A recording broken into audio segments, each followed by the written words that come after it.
In this video, I'm going to talk about doing niche research or niche research the right way. And when it comes to doing niche research the right way, of finding a niche that you want to start marketing to, the best thing is to start with what you know. So the easiest niches to find and dominate are the ones that you've got some experience in. And when you think about it, you know more than you think you do. And you've got more experience than you think you have. Everybody does. Everybody has done lots of different things throughout their lives. So you know a lot more than you think you do. And you've more experience than you think you have.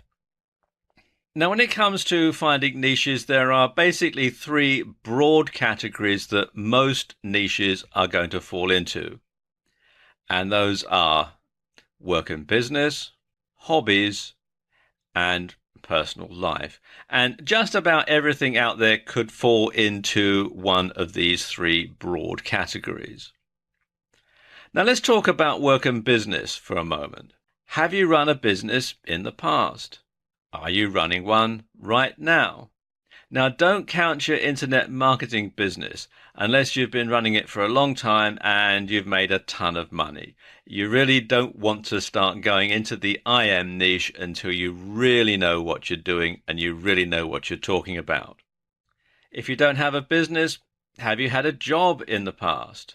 Are you working in a job right now and internet marketing is perhaps just a sideline venture for you? What jobs have you done in the past? Have you always been in the same career? Have you done other things as well? That's something else that you need to think. Think back to every single job that you've ever done. Because you see, all businesses have certain things in common. They're all going to have similar things that people who are in them, running them, need to know. And each thing that all these businesses have in common is a potential niche, and it's a potential broad niche that can cover lots of different businesses. That said, other things are unique to each business sector. Somebody running a manufacturing business, like we see in this picture, is going to have different challenges, different issues, different problems than someone who's running a service business, like, say, a restaurant. So each of those is also a different potential niche. So what business sector or industry have you been involved with? Well, that's a niche, because your business isn't the only one out there.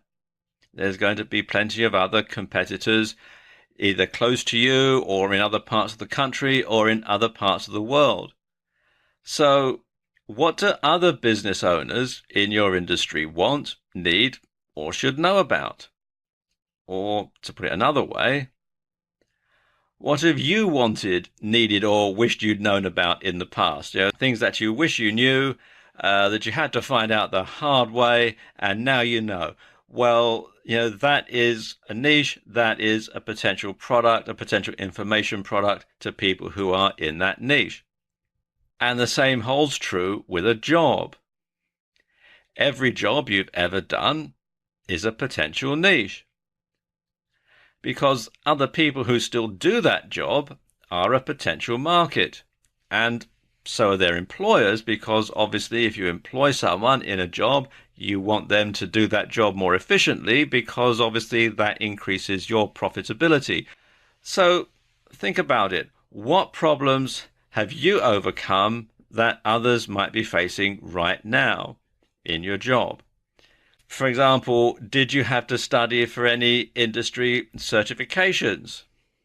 And if you did, and if you did well on the exam, well, your notes and everything, well, they're a potential product right there, and you've got a potential niche of people who are studying for that certification, who would probably pay you for the inside information as to how to pass the exam and get the certifications.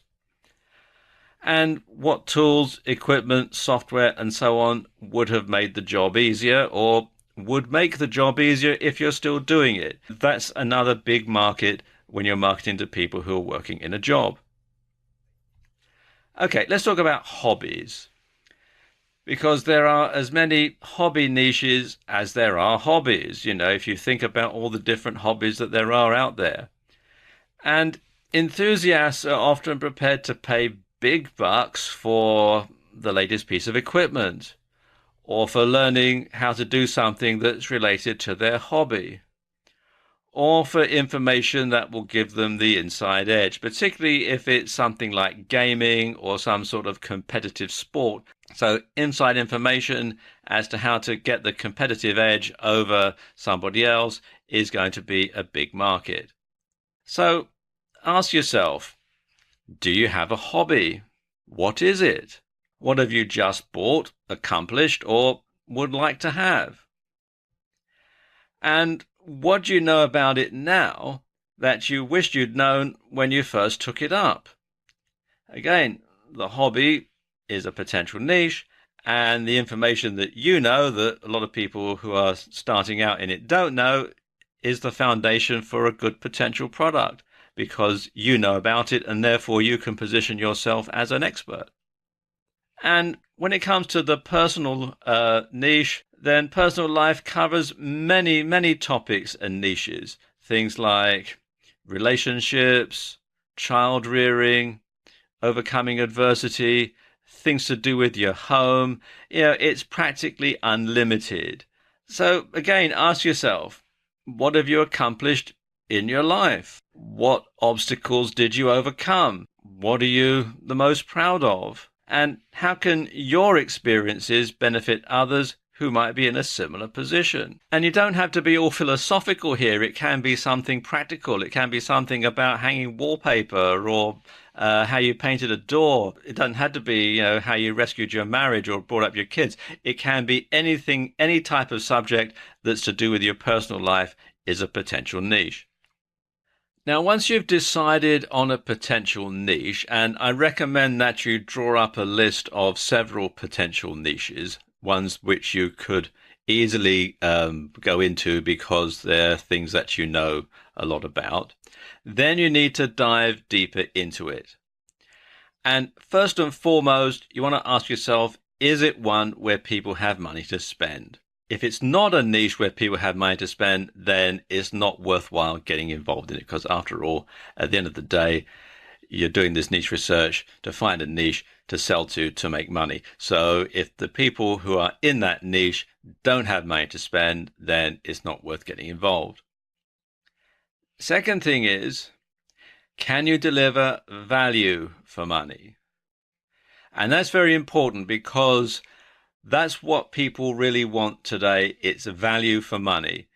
And if you can't deliver value for money in this niche, then again, it's time to drop that one and think of something else.